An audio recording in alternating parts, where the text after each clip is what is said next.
राम म्हणून रामच होणार हे मला तुम्हाला सांगायचं.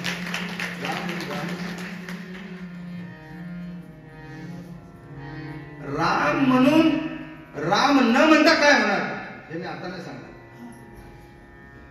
राम न म्हणता काय होणार, राम म्हणता मात्र रामच होणार.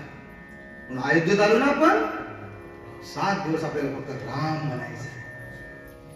जय सीता राम, जय जय सीता राम, जय सीता राम, जय जय सीता राम.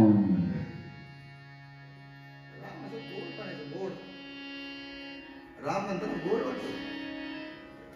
देवाचं नाव घेताना तुम्ही मी सांगतो म्हणून मी म्हणतो त्यांना की माहिती तो आता किती काकडा किती सुंदर झाला. सकाळचा काकडा बघितला ना, आरडा नाही, आरडा नाही आणि तुम्ही अतिशय गोड गणेश. आपण उद्या संगतीत येऊ, 3:30 उठू, डोळे कान व असणार. मला तुम्ही सांगतो मी हे बघा इतर ठिकाणी जातो तुम्ही म्हणा सगळ्या ठिकाणी काकड्या जातात नाही, जिथं आरडा ओरडा आहे मला नाही थांबवत.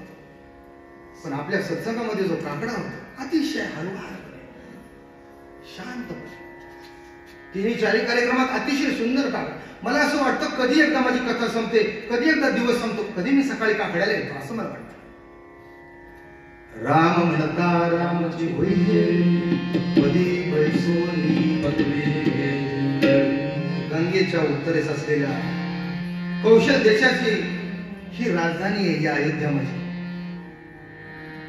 मी महाराष्ट्रात असताना काय म्हणायचो, गंगेच्या उत्तरेस असलेल्या कौशल देशाची असलेली राजधानी ती अयोध्या. ती अयोध्या आज मी ती अयोध्या नाही म्हणत, ही अयोध्या.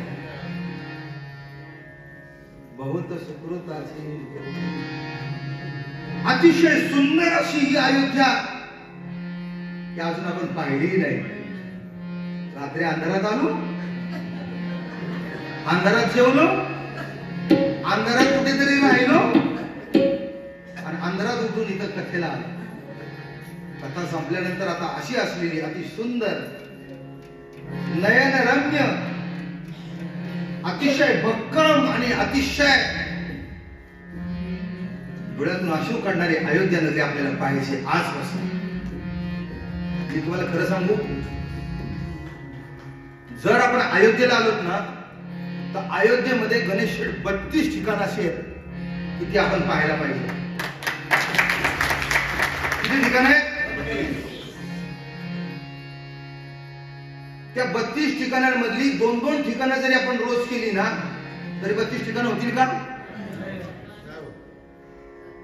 म्हणजे 2 ठिकाणं, एक ठिकाणच काल करून आले काय आमची लोक माझ्यावर आलेले, एकच ठिकाण असे झाले. असे म्हणजे कुठे गेला होता म्हणजे हनुमान गडी. गडी सकाळी रात्री म्हणून मला हे सांगायचं की इथं जी ठिकाण आहे मी म्हणतो 2 करा, 3 करा. 3 केले तरी 7 × 21 32 पूर्ण होत नाही. मला काही कळत नाही, पण मी व्यासपीठावर सांगतो अयोध्येत आलो ना या 7 दिवसामध्ये फक्त अयोध्याच बघा. गर गर गर गर गर गर गर गर अयोध्या सोडून कुठल्या तरी गावाला कुठल्या तरी भागात जायचा प्रयत्न करू नका असं मला वाटतं. शेवटी ऍज यू विश. कारण अयोध्येत आलो, अयोध्येतली प्रत्येक आळी माझा प्रभू, माझी सीतामाई, राजा दशरथाच्या सगळ्या त्या पत्न्या, प्रभू रामरायाची कौशल्य माता आई, सगळी ठिकाणं इथं आहेत. ही सगळी ठिकाणं तुम्हाला बघून घ्यायचे अतिशय सुंदर पद्धतीनं, अतिशय आनंदानं, ऐश्वर्यात आपल्याला सगळं बघायचं. या अयोध्येत अशी भक्कम सुरक्षा व्यवस्था असलेली ही नगरी आणि त्या नगरीमध्ये त्या काळच्या त्या अयोध्येमध्ये राजा जो राज्य करत होता ना त्या राजाचं नाव दशरथ होतं. राजा दशरथ नाव सगळ्यांनी ऐकू नये, सगळ्यांनी ऐकलेलं, सगळेजण ऐकू नये, पण राजा दशरथ म्हणजे काय? ज्या राजाचे त्या राजाचा दश इंद्रियावर ताबा होता. पंच ज्ञानेंद्रिय आणि पंच कर्मेंद्रिय ही दश इंद्रिय, त्या दश इंद्रियावर जो रथ होता तो दशरथ. त्या दशरथाचं राज्य या नगरीवर होतं. आपल्या प्रजेला न्यायानं आणि प्रेमानं तो पालन करत असे. मंडळी, अतिशय सुखामध्ये हे सगळं राज्य चाललेलं असताना मात्र राजाच्या 3 पत्न्या म्हणजे पहिली कौशल्या, सुमित्रा आणि तिसरी कैकेयी या मात्र समाधानी नव्हत्या. त्याचं कारण तिघींच्याही उदरी काही संतान नव्हतं. पत्न्या दुःखी तर पती कसा सुखी असेल. बरेच वर्ष गेले, शेवटी वृद्धापण आलं आणि अशा अवस्थेत असलेल्या राजाला मात्र असं वाटलं की सगळं हे आनंददायी असताना, ऐश्वर्यमान असताना आपल्या घरात एक छोटस संतान नसावं, एखादं संतान नसावं, एखादं बालरूप आपल्या या अयोध्या नगरीमध्ये त्याने येऊन खेळावं.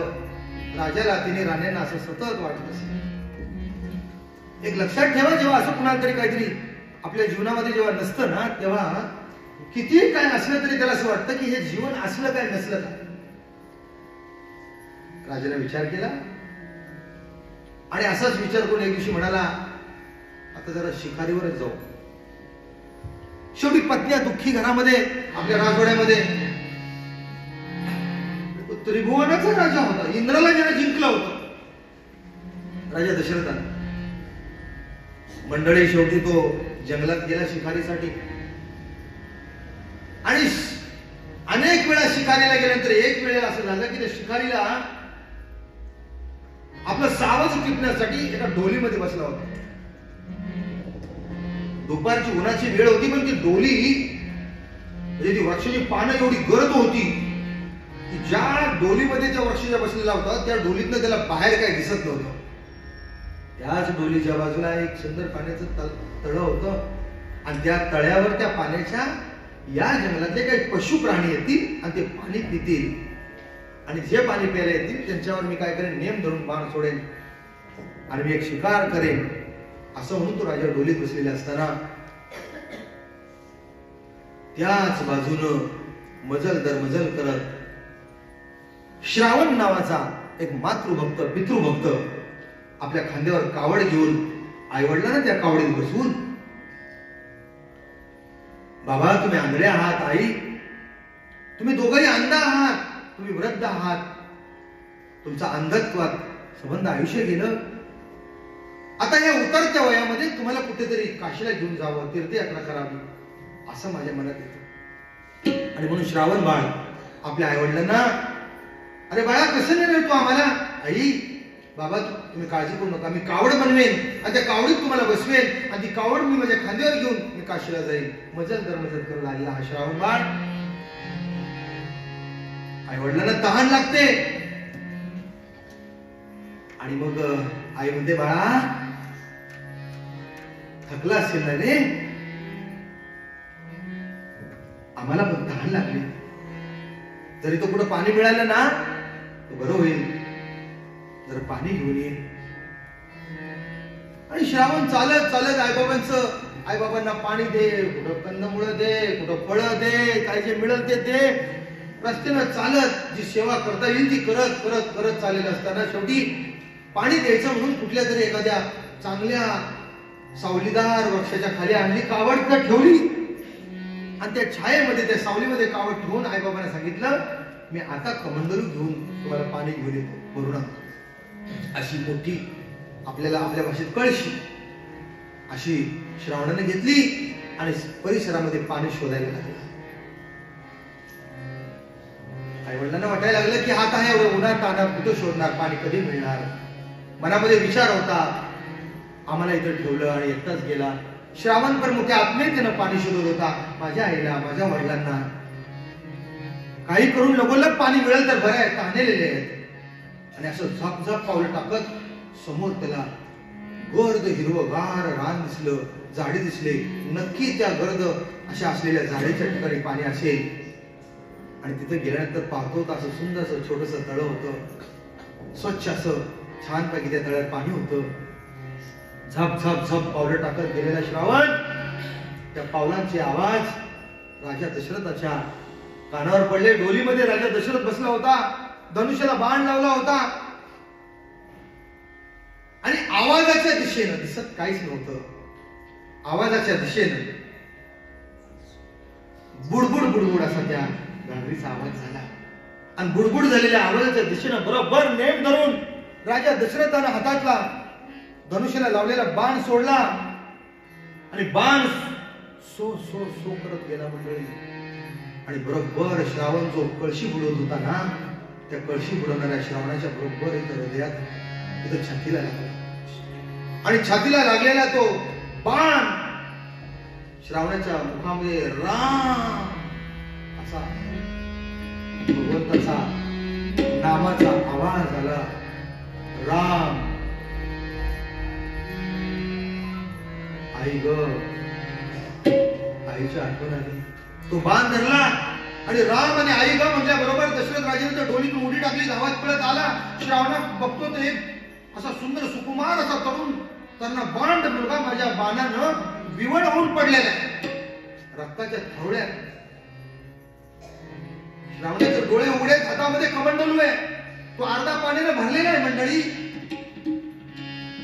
राजा दशरथ जातो, गुडघ्यावर बसतो, श्रावणाच्या बरं का मानेला हात लावून आपल्या मांडीवर घेतो. शरणाला तो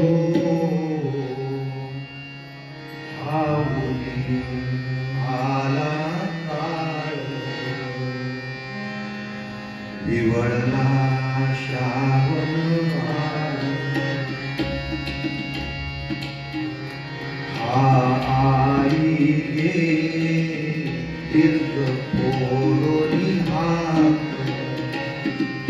पडला.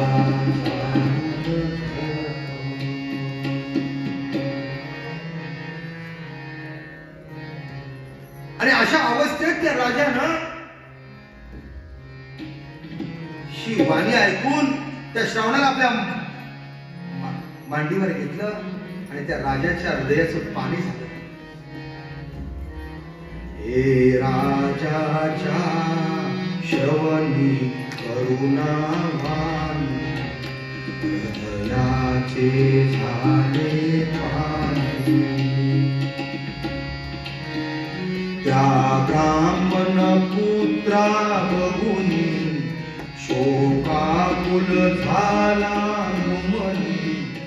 आसवे आनुनी नयनी, ओ वदला हा अंत तुझा नाशाला.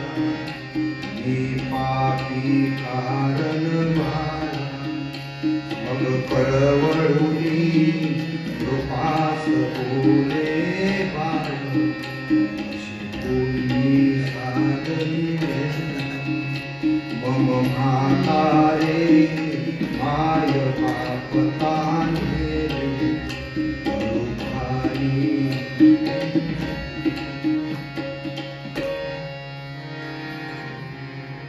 राजाच्या हृदयाचं पाणी झालं मंडळी. आणि राजाने सांगितलं, हे ब्राह्मण पुत्रा,